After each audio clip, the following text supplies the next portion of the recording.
Hi hello viewers welcome to ఆకాశం Andhra news. ఒక big breaking news చూసుకుందామండి. ఒంగోలులో మర్రి చెట్టు త్వరలో నోట్ల కట్టలు దొరికాయంటండి. అక్కడికి ఎలా వచ్చాయో తెలిస్తే అని షాక్. మర్రి చెట్టు ఊళ్ళో మర్రి చెట్టు ఉంటుంది కదా, అంత త్వరలో నోట్ల కట్టలు వచ్చాయంట అక్కడ ఒంగోలులో. ఏంటో చూద్దాం. ప్రకాశం జిల్లా ఒంగోలులో ఏటీఎంలలో నగదు నింపే సిఎంఎస్ వాహనం నుంచి 64 లక్షలు చోరీ చేసిన వ్యక్తి వాటిని మర్రి చెట్టు త్వరలో దాచిపెట్టాడంట. వీడమ్మ 64 లక్షలు డబ్బులు చోరీ చేసి మర్రి చెట్టు త్వరలో దాచిపెట్టాడంట ఆ వ్యక్తి. సిఎంఎస్ సిబ్బంది ఫిర్యాదు మేరకు దర్యాప్తు చేపట్టిన పోలీసులు గంటల వ్యవధిలో నిందితుని పట్టుకుని నగదు మొత్తాన్ని స్వాధీనం చేసుకున్నారు. ఈ సిఎంఎస్ సిబ్బంది ఏం చేశారు, ఏదైతే డబ్బు పోయిందో దాన్ని దర్యాప్తు చేయమని పోలీసులకు ఫిర్యాదు చేయడంతో మొత్తం నగదును స్వాధీనం చేసుకున్నారంట. ఈ కేసులో నిందితుల్లో గతంలో సిఎంఎస్ సంస్థలో పనిచేసి మానేసిన మహేష్ గా గుర్తించారు. ఆ మహేష్ అనే వ్యక్తి ఇతను చేశారంట. ప్రకాశం జిల్లా ఒంగోలులో చోరీ కలకలం. 64 లక్షలు ఎత్తుకెళ్లిన దుండగుడు మర్రి చెట్టు త్వరలో డబ్బులు దాచాడంట. ఇదమ్మ మర్రి చెట్టు త్వరలో డబ్బులు దాచాడంట.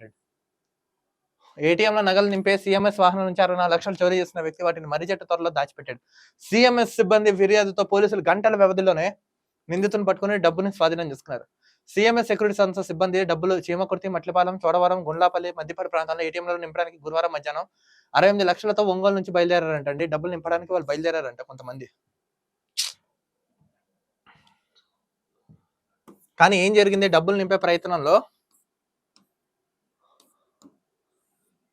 Ongole Kurnool road Indian petrol bunk దగ్గర మధ్యాహ్నం సుమారు 2 గంటల సమయంలో తన వాహనాన్ని నిలిపి వెంట తెచ్చుకున్న భోజనం తినేందుకు బంక్ లో ఉన్న గదిలోకి వెళ్లారు. భోజనం తర్వాత తిరిగి వచ్చిన సిఎంఎస్ సిబ్బంది వాహనం తలుపులు తెరిచి ఉండడంతో అనుమానం వచ్చింది. వెంటనే గమనించి లోపల పరిశీలించగా అందులో కేవలం 100 నోట్ల కట్టలు మాత్రమే కనిపించాయంట. వీళ్ళు తినడానికి భోజనానికి వెళ్లే సమయంలో లోపలికి వెళ్ళి బయటకు వచ్చేసరికి 100 రూపాయల నోట్లు మాత్రం కనిపించాయంట. 500 నోట్లు కట్టి కనిపించలేదు.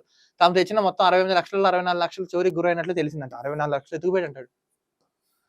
డబ్బు చోరీ కావడంతో వెంటనే సిఎంఎస్ సిబ్బంది పోలీసులకు ఫిర్యాదు చేశారు. వెంటనే పోలీసులు రంగంలోకి దిగి ఘటనా స్థలానికి చేరుకుని క్లూస్ టీమ్స్ తో ఆధారాలు సేకరించి సీసీ కెమెరాల ఫుటేజ్ ని పరిశీలించారంట. సో ఇతని పేరు మహేష్ అంటండి. అక్కడ వెళ్ళగా ఇంట్లో నిందితుడు అదుపులోకి తీసుకుని ప్రశ్నించారు. అతను నేరాన్ని అంగీకరించాడు. తన ఇంటికి సమీపంలోని మర్రి చెట్టు త్వరలో డబ్బులు దాచినట్లు చెప్పడంతో పోలీసులు మొత్తాన్ని స్వాధీనం చేసుకున్నట్టు. వీడి కడుపు చల్లకుండా డబ్బులు ఎవరైనా ఎడుతుంటే డబ్బులు పవిత్రంగా దాచుకుంటే వీడు ఆ డబ్బులు చోరీ చేసి మర్రి చెట్టు త్వరలో దాచాడంట. చెప్పాను కదా, తప్పు చేస్తే ఎప్పటికైనా తప్పించుకోవడం కుదరదు, గుర్తుపెట్టుకోండి. పోలీసులు కేసు నమోదు చేయడంతో అన్ని బయటపడింది. చూద్దాం మరి ఏం చేస్తారు వీళ్ళు. అప్రమత్తంగా జాగ్రత్తగా ఉండబ్బా. డబ్బులు కాసపడ్డారంటే జీవితాలు నాశనం అయిపోతాయి. మరో వీడియోతో కలుద్దాం. అంతవరకు చూస్తున్నాండి ఆకాశం Andhra news. This is Dilip signing off.